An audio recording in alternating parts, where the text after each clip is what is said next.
What's going on, everybody? Welcome back to another episode of Let's Talk About. You smell that, Seth? I do. What do you smell? Stinky. Not that smell. Do you smell the smell of fresh cut grass, weenies cooking, sweaty boys playing a game? America's pastime goes hand in hand with the summer. Baseball. Baseball. We are now in the midst of spring training. By the time this video comes out, games have started. Whew, it's about that time. So Favorite time of the year. I agree. So we decided to talk about one of the great baseball films, Yes. Angels in the Outfield. No, we're talking about one of the 90s classics and a film that's become hand in hand, the same sentence as baseball. It's always referenced and talked about.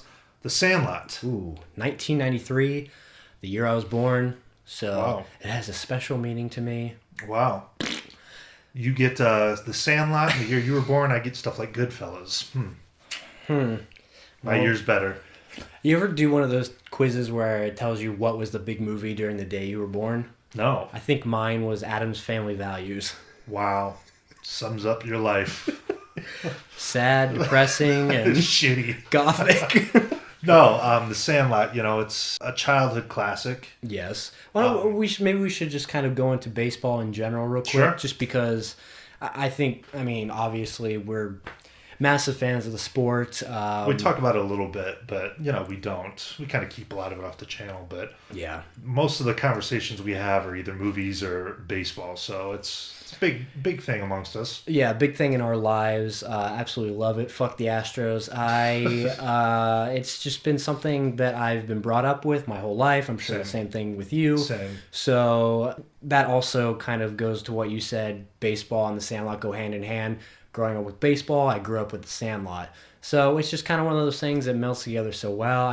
Even a lot of the guys from the movies, they go to real games. Right. They're recognized by millions of fans as these characters in this movie. Right. And much like, with like Christmas movies, there's a bunch, but then there's like, that handful that kind of stick out. And I think when you're talking about baseball movies, this is in that handful that's kind of, way more respected and has really become a classic over the past, 25 years. Yeah, it's one of those movies that's transcended every sort of audience. It's one of those big movies that everybody knows about, everybody loves, no matter who you are, and it's a classic. Yeah. Should we talk about the plot of the film in case you're living under a rock and you haven't seen The Sandlot? Might as well. This is for beginners to life. Yeah. This kid, Scotty Smalls, is his name. He moves to the town, right? Yes, he's moving from out of town. He's got a new stepdad. Yeah, Dennis Leary is the stepdad. Yeah, he's not in a great place. He's in probably the worst place for a kid. Right. Just kind of, not a whole lot of friends. He spends a lot of time in his room. He's kind of one of those, nerds. He's got interests other than baseball. He doesn't really care about baseball. And there's one scene right at the beginning of the movie that I always loved where the mom goes into him and he's kind of dicking around with his erector set and his erection in his room. Dicking around with his erection, his mom catches him. He's playing with his toys and the mom literally says to him, you need to go out this summer. You need to do something. Just get out of the room. Mom, I want to play RuneScape all summer. Yeah, that's this guy. So this kid, he goes out and he ends up, finding this group of guys that plays baseball on this, or that play baseball on this little kind of a rundown Sandlot field, and it's the adventures. It's the adventures they get into. Yeah. This for a lot of people, this is essentially their childhood. This is how a lot of people grew up. It takes you back to all those good times, the summers, running around, scraping your knees, getting dirty, hot fences, getting into trouble, Yeah, I think this movie, it takes place in the 60s. Yes. The 60s, or I think it's the 60s. Yes. But that is timeless. 62, but that is timeless because, even in the 90s, I was out every day in the summer playing baseball or whatever, so very relevant film. I don't know what kids do now. I think there are kids that still go outside. Fortnite, I think. I do think there are that group of kids, though, that still, probably play baseball in the summer and stuff. But definitely. It's not 60s, but it's kind of transcended that, and it's still very relevant, to how kids are in the summer. So the movie starts out with grown-up Smalls. He's obviously has a baseball job, as you can tell. And it was actually narrated by the director, David Mickey Evans. And it goes back in time to him as a... He's reflecting on his childhood. Yeah, which we do now. Who doesn't do that? Yeah. And he goes back in time to what we were talking about, moves into a town. He's trying to get along with his stepdad. He doesn't know whether to call him dad or That's Bill. a big part of the movie, really. I mean, like, it's just that awkward kind of, part in life where he's young and his dad's not around. I think did the dad die? Is that the story? Perhaps. Yeah, it's not really mentioned, I don't think. I think it's implied that the dad died, or maybe they got divorced. But, the mom's remarried, and he's kind of having a hard time coming to terms with that, which a lot of kids do, Yeah, and I think him jumping into baseball is kind of his way to try to connect with Bill. But along the way, he finds himself at this Sandlot. You find out real quick he's not really good at the whole baseball thing. He can't catch. He's got this big stupid hat with a bill that's like this long. Yeah, it's like a fishing hat. It's the most bizarre thing ever. Yeah. He's kind of a dweeb, a geek. But, Benny sees something in him. Yes. He's the model player. He's a good guy. He's the best player. All around good character. Well, should we talk about the kind of the alignment, the group of kids on the Sandlot? I mean, he brought up Benny the Jet. He is the cool guy. Yeah, the epitome of cool as a kid. Yes, he is like the leader of the Sandlot kids. Just the most athletic and the best at baseball. They say a few times in the movie, like, oh, he's the guy that's going to go on to maybe play pro ball. So yeah, he's the big one. You got who's an annoying.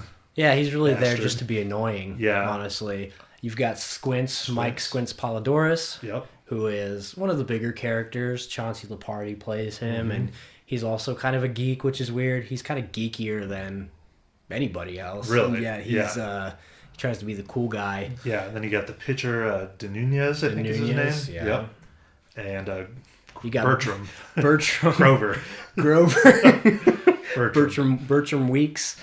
You got Timmy and Tommy Timmons, the twins. Oh, they're not twins, but it's the annoying younger brother and the Timmy Repeat. Timmy Repeat. Are we missing anybody from the? I think that's it. I think those are the names. You're missing one of the big ones. Ham Porter. I am. How the fuck did I miss Ham? Ham Porter. The catcher, the fat kid, He's the kid that wants to be Benny so bad. Right. But he's a great character throughout the whole movie. Yeah, so, pretty early on we've established these different sort of personalities in this group. And like you said, they see that Scotty Smalls is pretty bad at baseball, but Benny gives them some tips and, they end up accepting him, which is great. And, then they kind of become a whole... they have a full squad. Yeah. Which they become friends to beat the common enemy, which is those Little League douchebags from across town. Like the local, the actual organized team that have uniforms and shit. That are obviously not as good as the unorganized players. And there is also that famous scene in the movie, you were talking about the Little Leaguers that are kind of the rivals, where these two teams basically have a showdown and they're hurling insults back and forth. It's really become like a popular moment that's recreated a lot. You get the classic line, "You play ball like a girl." If you said that now, that film would probably be blacklisted and never come out. Yeah, offend everybody. Yeah. You play ball like a... non-binary. Like a they. A majority of this film is, kids hanging out in the summer. That's what it is. Baseball kind of takes a back seat sometimes. Really, I mean, it does. There's the pool scene. Let's talk about the pool scene, because that is such an iconic moment, if not the most popular part of that movie. These kids like to go to the pool. There's one day it's really hot. They don't want to play baseball. It's too hot, so they're hanging out at the pool.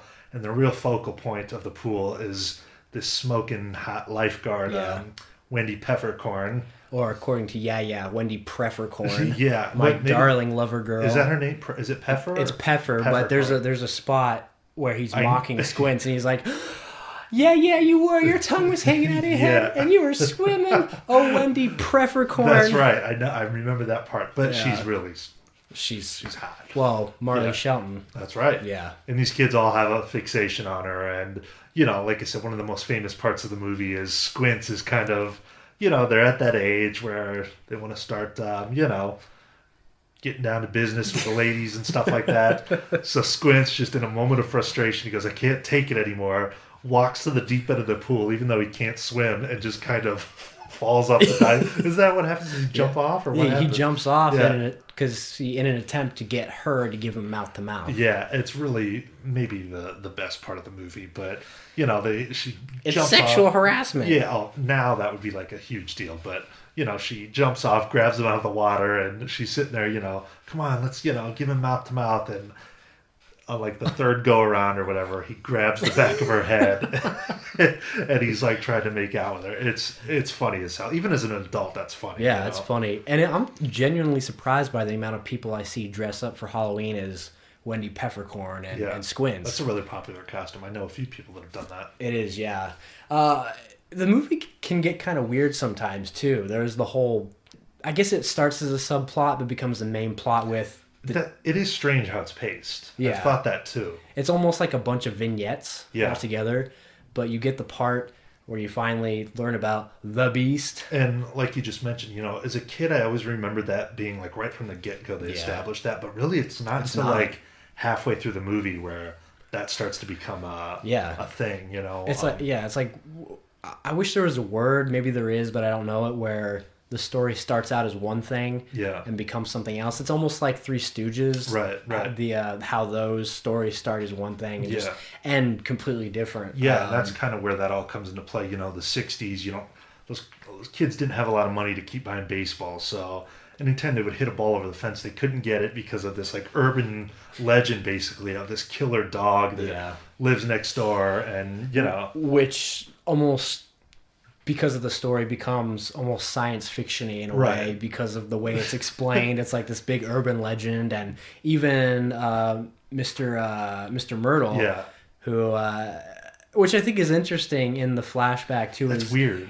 He's played by a different person, Yeah. which I guess makes sense because the whole thing is told from the perspective of somebody who you can't trust, really. Yeah, and it's being told by Squints, is telling the story to this group of kids, and everything is so exaggerated in like the story. You see like the dog, which they refer to as the Beast. He's huge, animatronic. Yeah, it's like this dog. weird animatronic dog, and everything's just really exaggerated. But I think that's cool because that's how kids are when they're telling a story, or in a kid's mind. You think, well, there's a scary dog across, in the backyard. You probably think of it as being like some Godzilla sort of thing, Yeah, it puts you back into this perspective of your crazy ideas you had as a kid. Right. Things that don't make sense, but for a kid, it's enlarged to a bigger perspective. One of the things, you can kind of compare this movie a little bit to like A Christmas Story in a way. Sure. The story's narrated by an adult version of the main character, looking back on being a kid, and that's kind of really it. But it makes you see the comparison. Okay, so we should say what the big conflict of the film ends up being is one of the kids hits a home run. I think it's Ham that hits the home run, and he's got a showboat around the bases, which is funny in itself. But as they're pelting him with their gloves, of course, because of the Beast that lives, over the fence, they can't get the ball. And they can't afford a new ball. It's expensive as you're a kid in the 60s. So in a moment of desperation and not knowing any better, and Scotty wanting to really impress and come through for his new friends, he goes into Dennis Leary, his stepdad's kind of baseball shrine, and he grabs the ball signed by Babe Ruth, not knowing anything about it, brings it out. They start playing with it. Scotty comes up to bat, hits his stepdad's Babe Ruth autographed ball first over home the run. fence. Yeah. And, of course, now they have a valuable Babe Ruth ball sitting over the fence. It's his stepdad's ball, so the struggle is them coming up with ways to get the ball from the Beast. It turns into a kind of a physical comedy at that point. Yeah. You've got all these different aspects and methods to try to get the ball back, which is goofy in itself. There's one part that sticks out in my mind in particular when they're doing the vacuums to try to suck up the ball. Yeah. And just how goofy the slow motion becomes when they're running away. And then the look on Small's face as it goes off, he's like, Yeah. It's just like this really over the top, goofy part. I always like when they rig up the erector set with like I mean, it's so elaborate. Yeah. It would take like a huge amount of erector set pieces to pull this off, but Unrealistic amount. yeah, they gotta have this vehicle with a catapult that goes down and they trap the ball and they try and shoot it over the fence, and as the ball's going up, you see just this shot of this ridiculous dog jumping up and grabbing the ball out of the air, and the kids are just like in shock. Yeah. It becomes silly at times, which is not bad. It is. I mean, it's a kid's film. Yeah. I mean, this movie is almost like, I wouldn't say genre bending. There's just a lot of layers to it. Yeah. Considering what kind of movie it is. It's just like a goofy kids baseball movie. Right. I mean, and is The Sandlot a great film? No. I don't think it is. No, because the last time I went and watched it, I think I liked it a little bit less. I mean, but it's, if you grew up watching it, which a lot of you guys that are similar age to us, you probably grew up watching it. I mean, it's one of those nostalgic sort of films. I mean, if you're watching it now for the first time, your kids might like it, or if you have a kid to show it to, they'll probably think it's great, because I don't think it ages at all in that aspect. But you're right, it's timeless. Right, if you're 35 years old watching it for the first time, it is a kid's movie. Another moment that kind of sticks out as one of the good moments is when they go to the fair. Oh yeah, the tobacco thing. The tobacco. They think they're so cool, they're going to start chewing tobacco. Big Chief. The best. I was saving it for a good time. They all take a big mouthful of some of the stuff. They go on. It's kind of like a tilt-a-whirl sort of thing, where it spins you around. Yeah, they spin around, and well, they all get a little bit sicky. Yes, if you didn't know, chewing tobacco can really mess up your stomach if you're... Did they swallow it, or did they... I mean, you just have a bad reaction to it. It's not a... Yeah, it'll fuck you up. It's just a totally goofy, off-the-wall scene. It almost reminds me of Problem Child 2 a little bit. It does, yeah. They're puking everywhere. Yeah. This great shot of Smalls. He's like... Oh, just a really funny, over-the-top scene. I mean, you could go on forever and ever talking about some of the scenes. Yeah. And, we will spoil it here, talking about the ending and stuff, but, the movie's been out forever. Everyone knows. You've had time. You've seen The Sandlot. But what ends up happening is the kids end up just going to Mr. Mertle. Yeah. And ringing on the bell. Well, no, there's the big showdown that happens before that. Where the big commercial for Nikes. Benny has a dream where he encounters Art LaFleur, who's playing Babe Ruth. Which, this is one of those parts where it gets a little weird. It's just different. It's like this whole, weird dream where the famous line, well, kid, heroes get remembered, but legends never die. This great 4 Year Strong song. Oh, wow, there you go. Yeah. And, the next morning, Benny gets himself a nice fresh pair of PF flyers, and they're just like, screw it, we're done with these stupid ideas of trying to get it. He just wants to jump over the fence and pickle the beast, and that's becomes a big showdown.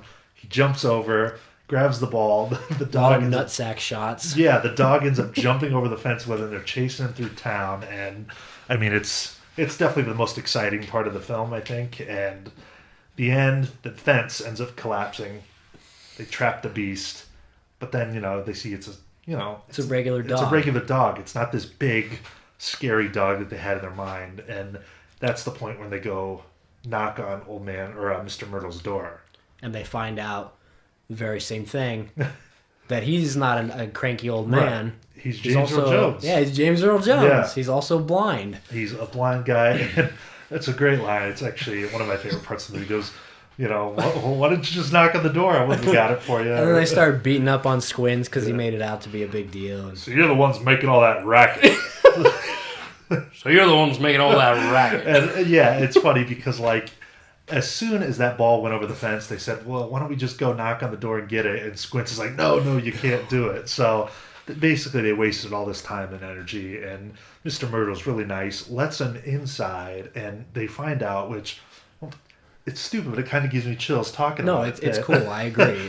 James Earl Jones' character was like this pro baseball player that... Was he in the Negro Leagues, or was he... I don't know, because there's that picture of him that's... With Babe. Yeah, he's got Babe Ruth on one side of him, so he's basically telling his kids, well, I knew George, Babe Ruth. And, George? Yeah, and... George? It's really kind of a really cool baseball moment. You see that this guy he's passionate about the game of baseball. he ended up going blind, so he lost the ability to play, and he's got a lot of cool baseball shit. He does, which they tell him the story of how they lost the ball, which they could easily just get that same ball back. But instead, what happens is he gives them a ball signed by Murderer's Row. 1927 Yankees. Yeah. Not just Babe Ruth, the whole team. Lou, right? Yeah. Lou Gehrig, the big time. If you collect baseballs, that would be like holy grail. Yeah, holy grail. Yeah. So he ends up giving them the ball.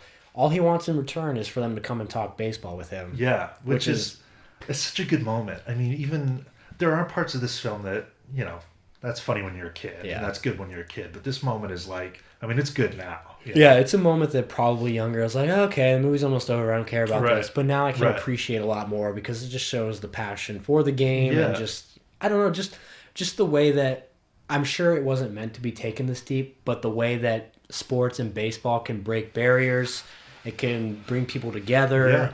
Yeah. Even people who are white and black or Asian or whatever. It's a game that brings everybody together and everybody can enjoy together. It's, I don't know, it's really cool because they were stressing over this Babe Ruth ball and they end up walking out with something way better.